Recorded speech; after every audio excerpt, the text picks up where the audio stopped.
Bonjour à tous, ouvrez vos Bibles s'il vous plaît dans le livre des Actes, au chapitre 9, verset 31. J'espère que vous avez eu le temps de réfléchir à quelqu'un pour qui prier dans cette année 2025. Merci Dominique. C'était le petit défi, la bonne résolution qu'on s'était faite la semaine dernière quand on avait parlé de Paul et de sa conversion, en voyant comment Dieu peut changer le plus opposé à l'évangile, comment il fait grâce. Et donc on s'était lancé ce défi de choisir quelqu'un, que tu choisisses quelqu'un personnellement, et que dans cette année 2025, tu puisses prier pour lui. Aujourd'hui, c'est le dernier message de la série « Jésus continue d'agir » avant une pause de 3 semaines.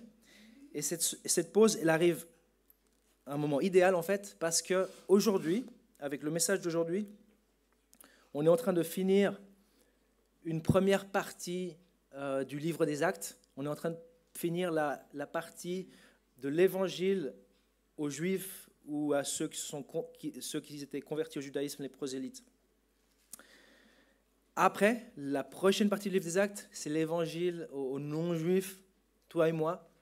Et le personnage principal, ça sera Paul. Jusqu'à maintenant, le protagoniste principal, c'était surtout Pierre. Donc on est en train de finir, on peut dire, une première section, une première partie dans ce livre des Actes.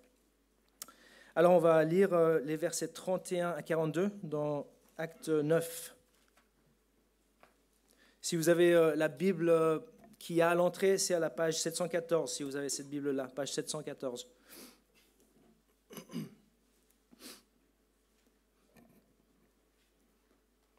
L'Église était en paix dans toute la Judée, la Galilée et la Samarie. Elle s'édifiait, marchait dans la crainte du Seigneur et grandissait grâce à l'aide du Saint-Esprit. Comme Pierre parcourait tout le pays, il descendit aussi rendre visite aux saints qui habitaient à Lyde. Il y trouva un homme appelé Énée, qui était couché sur un lit depuis 8 ans parce qu'il était paralysé. Pierre lui dit, « Énée, Jésus-Christ te guérit. Lève-toi et fais toi-même ton lit. » Aussitôt, il se leva. Tous les habitants de Lyde et du Saron le virent et se convertirent au Seigneur. Il y avait à Jaffa, parmi les disciples, une femme appelée Tabitha, ce qui signifie gazelle. Elle faisait beaucoup de bien et donnait de son argent aux autres. Elle tomba malade à cette époque-là et mourut. Après l'avoir lavée, on la déposa dans une chambre à l'étage. Or, Lyde est près de Jaffa, et les disciples avaient appris que Pierre s'y trouvait. Ils envoyèrent donc 2 hommes vers lui pour le supplier de venir chez eux sans tarder. Pierre se leva et partit avec eux. À son arrivée, on le conduisait dans la chambre à l'étage. Toutes les veuves l'entourèrent en pleurant et lui montrèrent toutes les robes et les manteaux que faisait Tabitha quand elle était avec elle. Pierre fit sortir tout le monde et se mit à genoux et pria. Puis il se tourna vers le corps et dit, « Tabitha, lève-toi. » Elle ouvrit les yeux et quand elle vit Pierre, elle s'assit. Il lui donna la main et la fit lever. Il appela ensuite les saints et les veuves et la leur présenta vivante. Cela fut connu de tout Jaffa et beaucoup crurent au Seigneur. Pierre resta quelque temps à Jaffa chez un tanneur qui s'appelait Simon. De l'importance des miracles dans les débuts du christianisme. C'est le titre du message de ce matin. On a vu beaucoup de miracles depuis qu'on a commencé notre série sur le livre des Actes. Et on n'a pas vraiment eu le temps en fait, de s'arrêter sur le thème des miracles. On a parlé un peu du parler en langue, qui est miraculeux, mais on n'a pas eu le temps de s'arrêter et de parler en termes généraux de qu'est-ce qu'un miracle, des buts des miracles, des caractéristiques des miracles. Et ça va être un peu l'idée dans le message de ce matin. Et c'est important de parler des miracles parce qu'il y a beaucoup de... Il y a beaucoup de, j'ai envie de dire, de confusion, d'erreurs dans le monde chrétien. Et il faut qu'on le fasse et c'est le moment idéal aujourd'hui. Donc on va prier et après on va se lancer sur ce thème-là. Père Céleste, merci pour ta parole, merci pour le passage d'aujourd'hui aussi, qui semblerait-il peut-être à première vue est moins utile, mais ta parole est utile, tu nous dis, pour enseigner, pour convaincre, pour corriger, pour instruire dans la justice. Toute ta parole, y compris ce passage. Seigneur, guide-nous dans cette étude par rapport à ce thème des miracles. On te le demande au nom de Jésus. Amen. Donc comme je l'ai dit, avec le passage d'aujourd'hui, le focus est sur Pierre. La semaine dernière, on a été présenté à Paul, mais Paul, il va rester encore dans l'ombre pour 3 chapitres. On est encore avec Pierre. Et Pierre fait une tournée missionnaire, c'est ce que nous dit le texte. Et dans sa tournée missionnaire, il va vers une ville qui s'appelle Lyde, ou Lod, c'est une ville qui existe encore aujourd'hui. Elle s'appelait Lod dans l'Ancien Testament, et elle s'appelle toujours Lod aujourd'hui. Et une autre ville qui s'appelle Jaffa. Donc Lod, c'est une ville sur la plaine. Donc aujourd'hui, on s'approche de la Méditerranée, premièrement avec Pierre qui va à Lyde ou à Lod, où il guérit Énée, puis il va à Jaffa. Jaffa aussi existe aujourd'hui. C'est dans l'agglomération de Tel Aviv. Donc, il fait sa tournée missionnaire et il s'arrête à Lyde. Et là, il guérit le frère aîné. Le frère aîné, pas le plus grand. En fait, on ne savait pas vraiment si c'était un frère. Le texte ne le dit pas. Il guérit Énée, un paralytique couché sur son lit depuis 8 ans, ou depuis l'âge de 8 ans. Le texte peut aussi être traduit ainsi. Pierre lui adresse la parole et il le guérit sur le champ et Énée se lève. Ce qui est intéressant, c'est que ce miracle ressemble étonnamment à un miracle de Jésus dans les évangiles. Je parle du miracle de ce paralytique qui était couché sur un lit, qui a été baissé par 4 hommes par le toit d'une maison. Il y a beaucoup de ressemblances entre les 2 miracles. Dans les 2 cas, le malade est un paralytique. Dans les 2 cas, la phrase dite au paralysé est similaire. Et Jésus dit « Lève-toi, prends ta civière et rentre chez toi ». Luc 5, 24. Et Pierre dit « Lève-toi et fais-toi même ton lit ». Actes 9, 34. Dans les 2 cas, la guérison est immédiate et le paralysé se lève. Ce qui est encore plus intéressant et étonnant, c'est que le 2e miracle de Pierre, lui aussi ressemble à un miracle que Jésus a fait. À Jaffa, Pierre ressuscite Dorcas. Ceux qui ont la Louis II, ils ont lu Dorcas. Nous, on a lu Tabitha, qui veut dire gazelle. Une femme qui était pleine de bonnes œuvres. Le texte nous dit qu'elle donnait de son argent et qu'elle aidait les veuves de manière très concrète en leur faisant des vêtements. C'était une femme vertueuse, mais elle tombe malade et elle meurt. Et Pierre arrive, Pierre est appelé en fait, et il réalise un miracle, il la ressuscite, et c'est très similaire en fait au miracle de la résurrection de la fille de Jairus. Dans les 2 cas, le texte dit que la personne faisant le miracle a été suppliée de venir. Jésus est supplié de venir, Luc 8, 41, et 2 hommes, dans notre texte, supplient à Pierre de venir, c'est le même mot qui est utilisé dans la langue originale. Jésus avait fait sortir tout le monde pour réaliser le miracle, Luc 8, 54, et Pierre fait sortir tout le monde, on l'a lu, verset 40.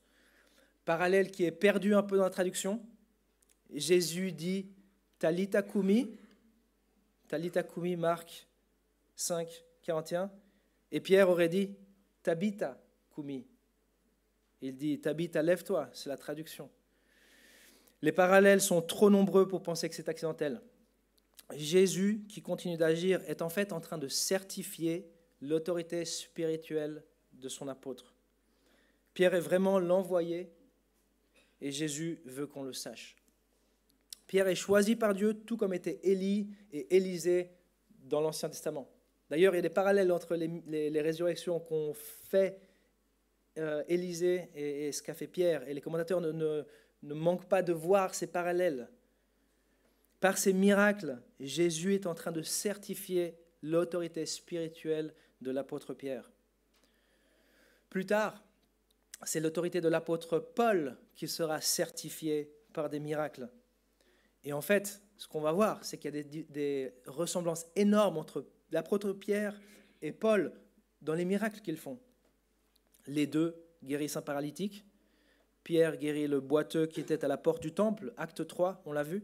Et Paul guérit un boiteux à Lystre, acte 14, 8. Les 2 imposent les mains pour donner l'esprit, Pierre en acte 8 et Paul en acte 19. Les 2 guérissent de manière indirecte. Pierre avec son ombre et Paul avec les linges ou les mouchoirs qui l'ont touché. Les deux ressuscitent des individus. Pierre ressuscite Tabitha et Paul, plus tard, il va ressusciter Eutychus, un jeune homme qui s'est endormi pendant le long sermon de Paul, qui est tombé par la fenêtre et qui est décédé. Alors, t'endors pas, moi je ne fais pas de miracle, ne tombe pas. Avec ces miracles, Jésus certifie que Pierre dans un premier temps et Paul ensuite ont une autorité spirituelle venant de lui. Je ne suis pas en train de dire que seuls les apôtres faisaient des miracles. On avait lu dans les semaines passées qu'il y avait Étienne qui faisait de nombreux miracles. Plus tard, Philippe a fait des miracles en Samarie. Mais les miracles faisaient partie de ce qui certifiait qu'un apôtre était vraiment un apôtre. Paul parlera plus tard des marques de l'apostolat. Il dit en 2 Corinthiens 12, « Les marques de mon ministère d'apôtre ont été produites au milieu de vous par une persévérance à toute épreuve, par des signes, des prodiges et des miracles. » Donc maintenant, ce qu'on va faire ce matin, et dans le reste de notre moment ensemble, c'est parler des buts des miracles et de leurs caractéristiques. Ça va être un peu le focus de ce message ce matin, un message un peu plutôt sur un thème. Et la première chose qu'on peut dire par rapport aux miracles, peut-être le but principal des miracles, c'est d'authentifier le message d'une personne. Authentifier ou certifier ou confirmer le message de quelqu'un. On va ouvrir la Bible pas mal ce matin, donc je vous prie de m'accompagner à Luc 5, verset 24. Luc 5, verset 24, et on va lire jusqu'au verset 26.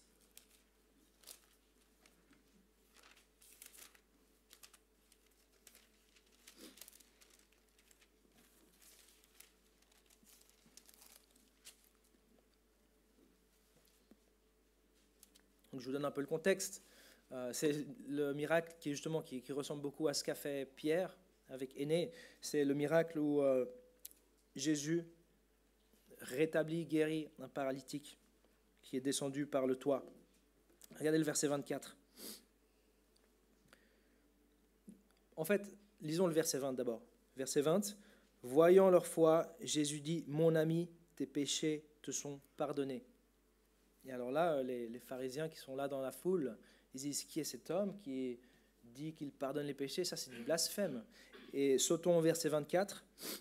Jésus dit, afin que vous sachiez que le Fils de l'homme a sur la terre le pouvoir de pardonner les péchés, je te l'ordonne, dit-il au paralysé, lève-toi, prends ta civière et rentre chez toi. Celui-ci se leva immédiatement en leur présence, prit la civière sur laquelle il était couché et rentra chez lui en rendant gloire à Dieu. Tous étaient dans l'étonnement et célébraient la gloire de Dieu. Remplis de crainte, ils disaient, nous avons vu aujourd'hui des choses extraordinaires. Rendez-vous compte du premier mot qu'on a lu au verset 24, afin. Jésus a fait un miracle afin que l'on sache quelque chose. C'est quoi cette chose? C'est quoi ce message? C'est qu'il a la capacité de pardonner les péchés. Le miracle avait un but précis, authentifier le message de Jésus par rapport à sa capacité de pardonner les péchés. Si on retourne dans Actes, au chapitre 8, on voit aussi que les miracles avaient ce but-là d'authentifier le message d'une personne. Dans ce cas-là, dans Acte 8, au verset 6, ça va être le message de Philippe. Acte 8, verset 6 dit « Les foules tout entières étaient attentives à ce que disait Philippe. »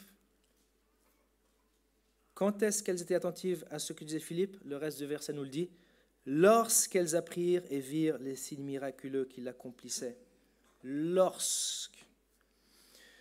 Ici, les miracles servent à authentifier le message de Philippe. Alors peut-être tu dis, ok, mais alors toi, Étienne, toi tu ne fais pas de miracle. Comment on peut être sûr de ton message? Il est authentifié ton message? En fait, dans la mesure où le pasteur, prédicateur, où toi tu répètes le message de Jésus et les apôtres, ton message est authentique, il est authentifié parce qu'en fait, ton message est authentique parce qu'il a déjà été authentifié dans le premier siècle de l'ère chrétienne. Ouvre ta Bible pardon, il est là, mais ça c'est peut-être le verset le plus important, Hébreux 2, verset 3 à 4. Si tu retiens juste un verset ce matin, je pense que ça devrait être celui-là. Hébreux 2, verset 3 à 4, dit ceci. Comment échapperons-nous en négligeant un si grand salut qui, annoncé d'abord par le Seigneur, nous a été confirmé par ceux qui l'ont entendu, Dieu appuyant leur témoignage par des signes, des prodiges et divers miracles, et par les dons du Saint-Esprit distribués selon sa volonté. Comment est-ce que le si grand salut, ce message du salut a été authentifié, certifié? Dieu appuyant leur témoignage par des signes, des prodiges et divers miracles, et par les dons du Saint-Esprit distribués selon sa volonté. Un théologien, Donald Guthrie, dit ceci. Il y a eu une confirmation divine du message par des signes, des prodiges et divers miracles, ainsi que par les dons du Saint-Esprit. Donc dans la mesure où tu répètes ce message qui est là, ton message est authentique parce qu'il a déjà été authentifié dans le premier siècle du christianisme. Ce qu'on a lu là, c'est écrit, c'est un des derniers livres écrits dans le Nouveau Testament. Le ministère de Jésus est déjà passé à cette hauteur-là. Le ministère des apôtres est déjà passé à cette hauteur-là. Et Dieu a certifié, a authentifié, a confirmé le message par des miracles. Donc, premièrement, les miracles servent à authentifier le message d'une personne. Et le deuxième point, il est lié. Parce qu'en fait, le message, c'est quoi le message? C'est le message de l'Évangile, que Jésus est le Fils de Dieu, qu'il est sauveur. Les miracles donnent une raison pour croire au Seigneur, à Jésus, le Fils de Dieu. Combien de personnes dans l'histoire de l'humanité se sont tournées vers Jésus suite à un accident où ils sont sortis miraculeusement sains et saufs? Les miracles donnent une raison de croire au Seigneur. Et ça, on le voit dans notre texte, le texte de ce matin, le texte de Énée et le texte de Tabitha. Si on revient à Acte 9, Acte 9, lisons de nouveau les versets 34 à 35.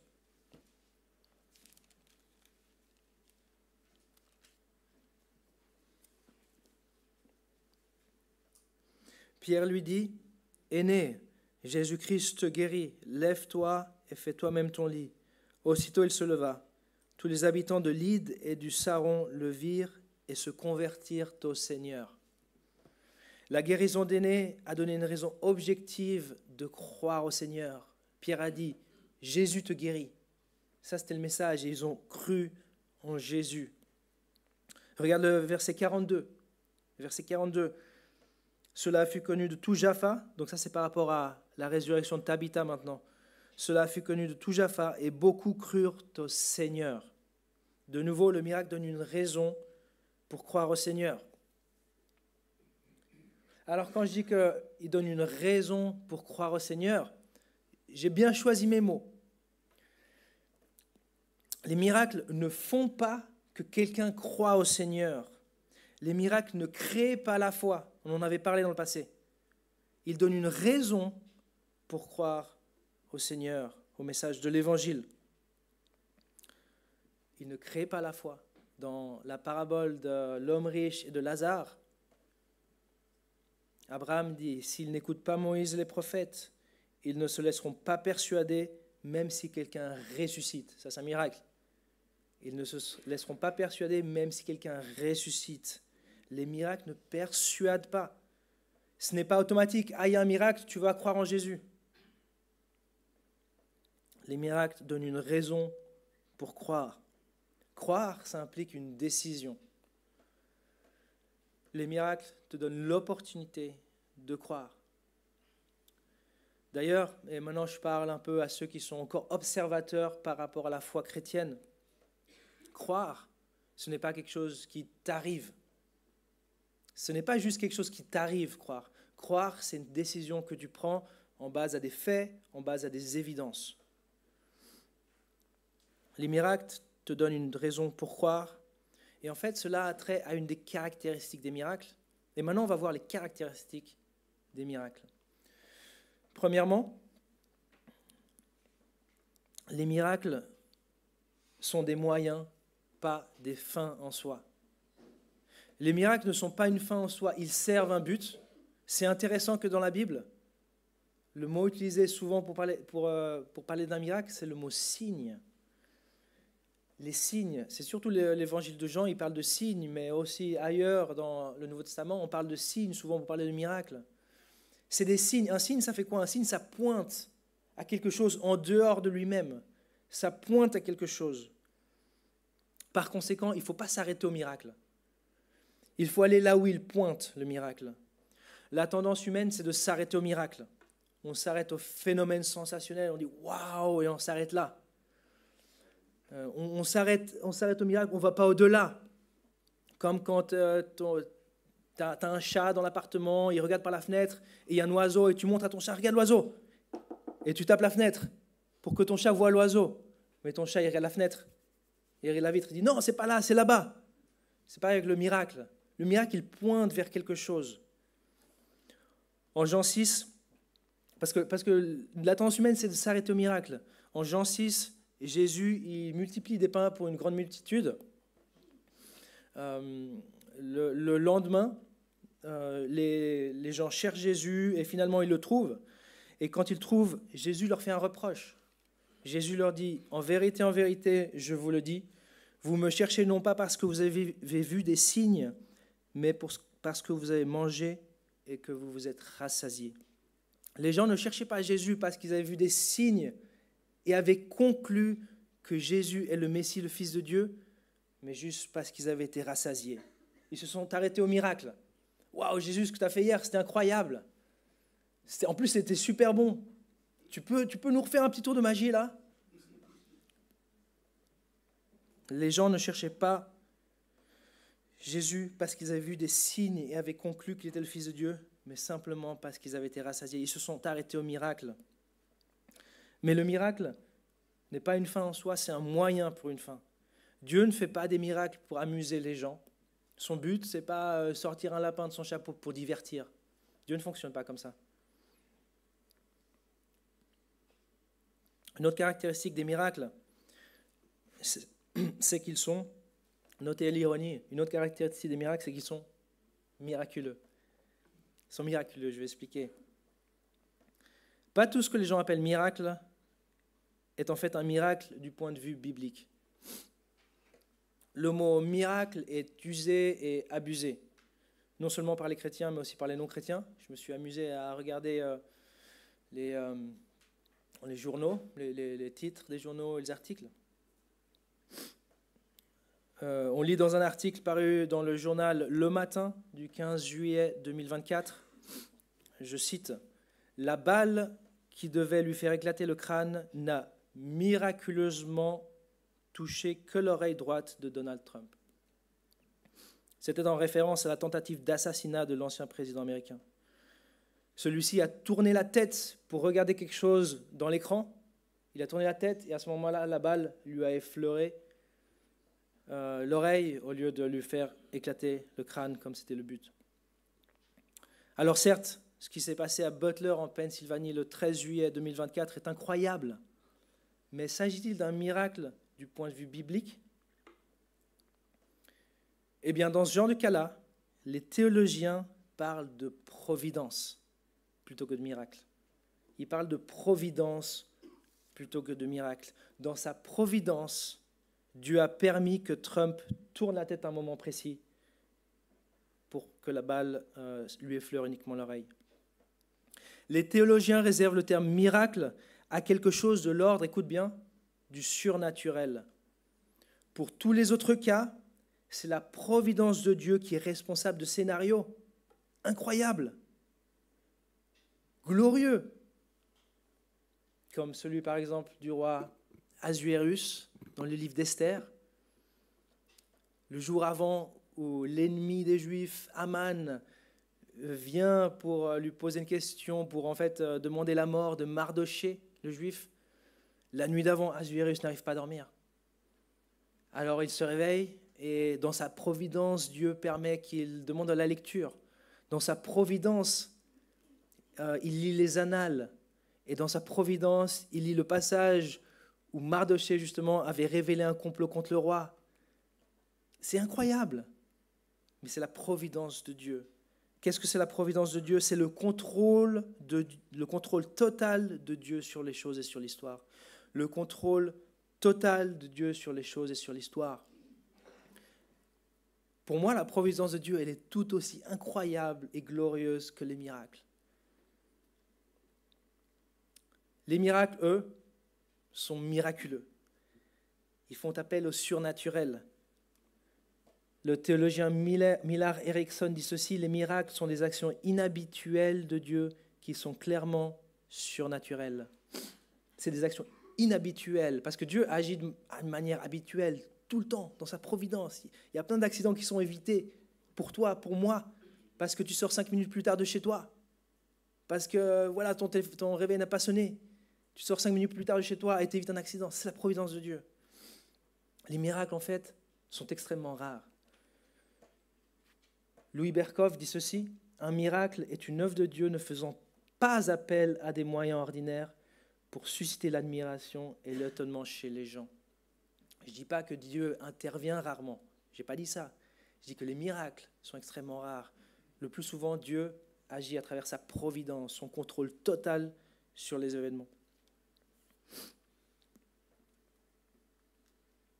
Mais il y a des miracles. Quand Moïse a transformé son bâton en serpent, c'était un miracle. Le changement de l'eau en vin par Jésus à Cana, c'était un miracle.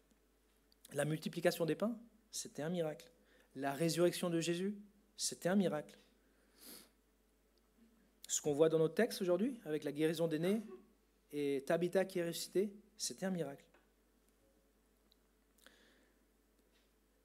Dans tous ces cas-là, les lois de la nature ont été changées, elles ont été contrecarrées, elles ont été neutralisées d'une certaine manière. Le surnaturel est intervenu. Ça, c'est un miracle. Le reste, c'est la providence de Dieu, qui, je le répète, est tout aussi glorieuse. Alors, la pêche qu'on appelle miraculeuse, miracle ou providence, tu peux en discuter à l'heure du déjeuner. Je ne rentre pas là-dedans. Prochaine caractéristique, les miracles sont évidents et vérifiables. Pas comme certains prétendus miracles dans telle ou telle soirée miracle et guérison. Les miracles sont évidents et vérifiables. Aîné était paralysé depuis 8 ans, ou depuis l'âge de 8 ans. Il ne se levait pas de son lit. Pierre est arrivé, il l'a guéri. C'était évident. Tabitha est tombée malade, elle en est morte. Elle a été lavée soigneusement. Elle était bien morte. C'était pas un accident. Elle a été lavée, elle a été mise dans la chambre haute. Ils ont appelé Pierre, Pierre est venu la ressusciter. C'était vérifiable. Tu pouvais, à l'époque, aller rencontrer cette femme qui s'appelait Tabitha. C'était vérifiable. Les miracles sont évidents et vérifiables. Je le dis parce que quand certains prétendent qu'un miracle s'est produit dans telle ou telle soirée miracle et guérison, le dit miracle n'est pas toujours évident et vérifiable. Souvent, il y a une certaine opacité derrière les soi-disant miracles. Le plus on veut comprendre ce qui s'est passé et on pose des questions, le plus on est traité d'incrédule et de sceptique par rapport à l'action de Dieu. Mais Dieu ne craint pas qu'on enquête sur ces miracles. Dieu ne craint pas que ces miracles fassent l'objet d'une investigation, qu'ils fassent l'objet d'un examen minutieux. Les vrais miracles, les miracles de Dieu ne sont pas douteux. Ne crois pas à tous les soi-disant miracles. C'est peut-être une exhortation, peut-être pour les plus jeunes. Ne crois pas à tous les soi-disant miracles. Fais ton enquête. Dieu ne te demande pas de croire sans évidence. Dieu n'accorde pas de bonus aux chrétiens qui croient de manière crédule, naïvement, sans évidence. Au contraire, j'ai envie de dire que Dieu leur donne un malus, parce que Dieu nous dit examiner, discerner les esprits. Croire sans voir, c'est une chose. Croire sans évidence, c'est toute une autre. Ce n'est pas la même chose, c'est différent. Dieu veut que tu crois sans voir, pas que tu crois sans évidence. Jean-Baptiste, à un moment, il était dans sa cellule, dans sa prison, et il a eu un peu des doutes. Et il a envoyé 2 de ses disciples auprès de Jésus, et il a dit, « Es-tu celui qui doit venir, ou devons-nous en attendre un autre ?» Qu'est-ce qu'il lui a répondu Jésus? Il a dit aux 2 disciples, « qui sont venus de chez Jean-Baptiste, les disciples de Jean-Baptiste qui sont venus lui poser cette question, pour Jean-Baptiste, il a dit, allez, rapportez à Jésus ce que vous voyez. Les muets parlent, les aveugles voient, les sourds entendent. Allez, rapportez ça à Jean le Baptiste dans sa prison. Dieu lui donne des évidences. Dieu lui donne des évidences. Jésus lui donne des évidences. Les miracles sont évidents et vérifiables. Mais ça ne veut pas dire qu'ils sont toujours publics. Il y a une différence. Ça ne veut pas dire qu'ils sont toujours publics. Des fois, ils sont privés. On le voit dans notre texte, où Pierre fait sortir tout le monde. On le voit dans le miracle du changement de l'eau en vin, dans Jean 2, où ce miracle, en fait, Jésus le fait avec ses disciples. Et ses disciples ont vu, pas tout le monde. Pas tout le monde a vu le miracle. Tous ont bu l'eau changée en vin, ils ne savaient pas d'où ça provenait, mais très peu ont vu le miracle. Dans la transfiguration, le mont de la transfiguration, quand la gloire de Jésus s'est révélée sur ce mont-là, il n'y avait même pas les 12, il y en avait 3, Pierre, Jacques et Jean. Et ils ont vu cette gloire. Parfois, Dieu réserve ses plus glorieuses manifestations à un petit groupe privilégié. J'aime à penser, c'est un peu l'idée de sortir ta meilleure bouteille pour ton meilleur invité. Les miracles sont évidents et vérifiables, ça ne veut pas dire qu'ils sont toujours publics. Et finalement, dernier point, les miracles ne sont pas forcément divins. Ah, ouais, les miracles ne sont pas forcément divins. Accompagne-moi à Deutéronome 13. Deutéronome 13, versets 3 et 4.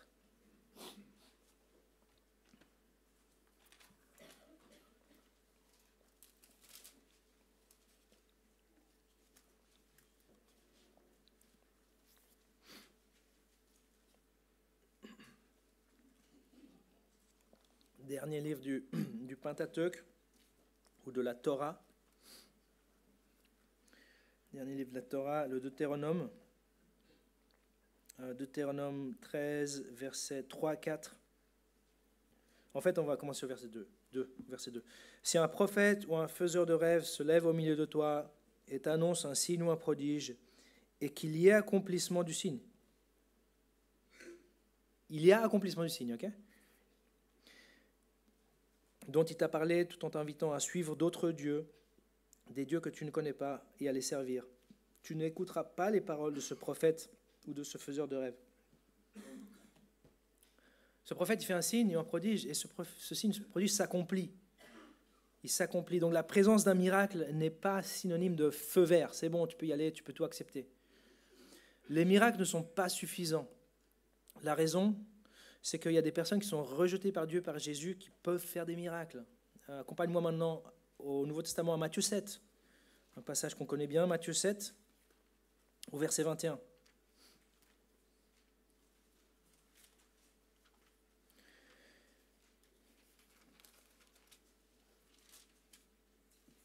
Les miracles ne sont pas forcément divins. Regarde Matthieu 7, versets 21 à 23. Ceux qui me disent « Seigneur, Seigneur » n'entreront pas tous dans le royaume des cieux, mais seulement celui qui fait la volonté de mon Père céleste. Beaucoup me diront ce jour-là « Seigneur, Seigneur, n'avons-nous pas prophétisé en ton nom? N'avons-nous pas chassé des démons en ton nom? N'avons-nous pas fait beaucoup de miracles en ton nom ?» Alors je leur dirai ouvertement, je ne vous ai jamais connu, éloignez-vous de moi, vous qui commettez le mal. On est dans Matthieu, allons maintenant à Matthieu 24, au verset 24. Matthieu 24, 24. Je suis content d'entendre des feuilles. Je sais que beaucoup utilisent les applications, moi aussi j'utilise des applications, mais ça me fait plaisir d'entendre le bruit des feuilles. Matthieu 24, 24 dit la chose suivante. Car de prétendus messies et de prétendus prophètes surgiront. Ils feront de grands prodiges et des signes miraculeux au point de tromper, si c'était possible, même ceux qui ont été choisis. Il y a des faux Christ qui vont faire des signes miraculeux dans le futur. Donc ça veut dire que voilà, les miracles, c'est pas forcément preuve d'un message divin, preuve de l'activité divine. Les miracles ne sont pas forcément divins. Et on va lire un verset de plus parce qu'il y a une telle recherche du sensationnel, un tel attrait pour les miracles dans notre société, un attrait qui, je pense, est dangereux. Ça, c'est très important. Accompagne-moi à 2 Thessaloniciens 2,9. Si tu as cette Bible-là, c'est la page 779, 779. C'est un peu plus difficile à trouver, 2 Thessaloniciens 2,9, page 779.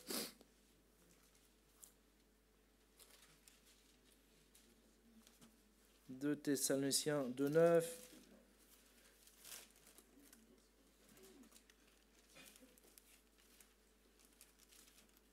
Il dit la chose suivante.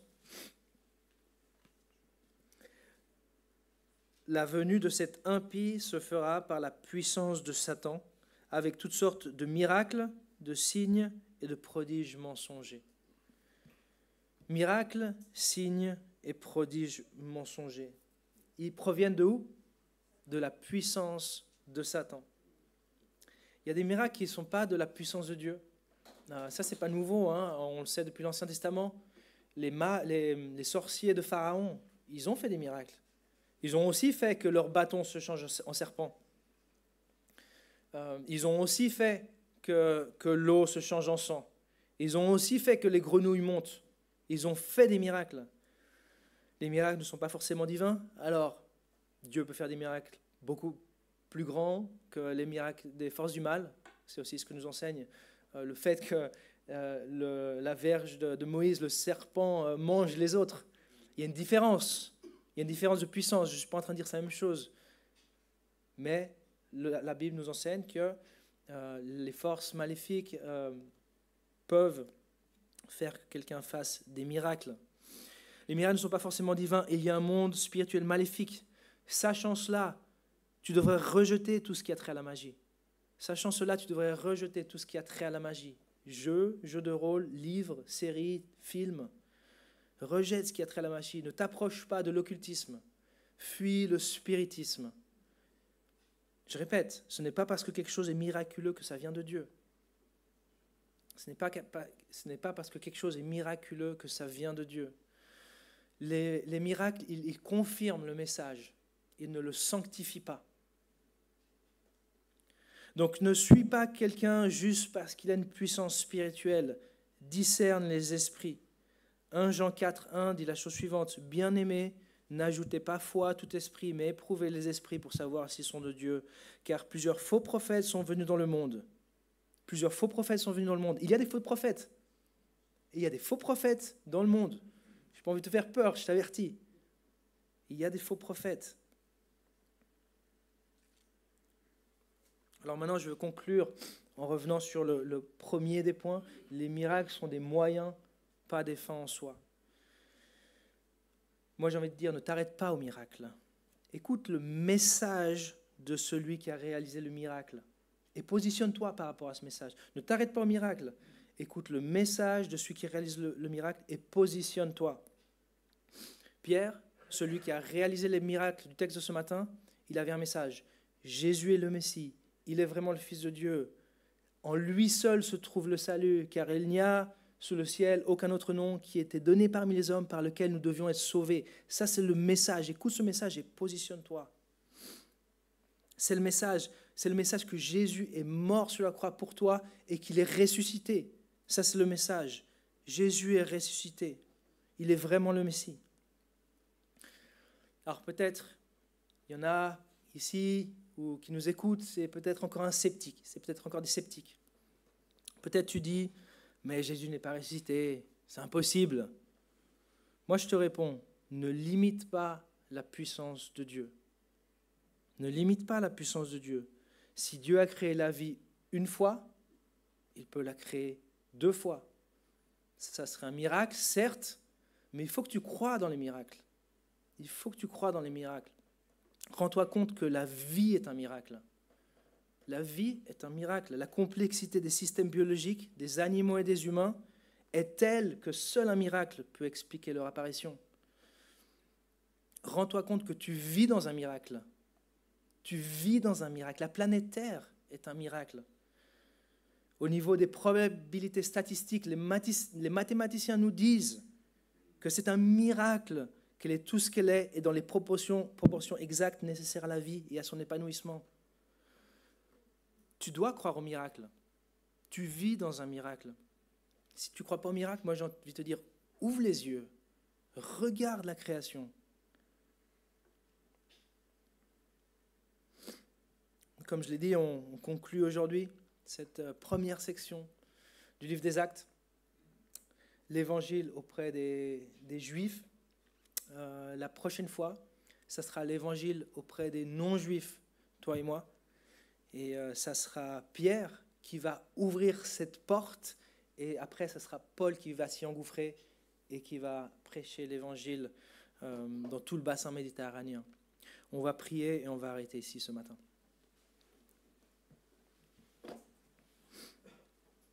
Père Céleste, merci pour toute ta parole. Aujourd'hui, on est allé dans des passages de l'Ancien Testament, du Nouveau Testament, parce qu'on a été mené sur le thème des miracles par ce texte où Pierre, ton envoyé, guérit Énée et ressuscite Tabitha. Tu as authentifié son message, tu as certifié que c'est ton envoyé. Et on a pu parler des miracles, comprendre leur but, comprendre qu'on ne s'arrête pas au miracle, on se positionne par rapport au message de celui qui réalise le miracle, en particulier le message de l'Évangile, le message du christianisme, le message de la croix. Seigneur, tu as authentifié ce message, le christianisme est né dans un groupe de basses conditions sociales, des pêcheurs, des bergers. Uniquement un miracle peut expliquer cela, uniquement la résurrection de Jésus peut expliquer cela. Nous le croyons, nous croyons ta parole, nous croyons qu'elle n'est pas un mensonge, nous croyons qu'elle est véridique. Je te prie, Père, pour ceux qui ne te connaissent pas encore, qui sont encore observateurs, qui se posent des questions, qu'ils puissent réfléchir à cela, regarder au miracle de la création de notre planète Terre, entre autres, et savoir que tu es le Dieu des miracles, que les miracles sont possibles, et qu'ils se tournent vers toi, qu'ils viennent à toi, qu'ils acceptent le message que Jésus est le Fils de Dieu, le Messie, et que le salut ne se trouve en aucun autre, qu'ils puissent avoir leurs péchés pardonnés et être réconciliés avec toi ce matin. Je te prie pour les chrétiens, qu'on puisse avoir une approche juste par rapport au miracle, sachant qu'il n'y a pas que des miracles qui viennent de toi, sachant que tu as déjà confirmé et certifié le message et que par principe, il n'y a pas forcément besoin de plus de miracles. Nous, à avoir une foi qui ne dépend pas de miracles présentement, qui ne s'appuie pas sur une nécessité de miracle quotidien pour vivre, que nous vivions par la foi et non par la vue. On te le demande au nom de Jésus.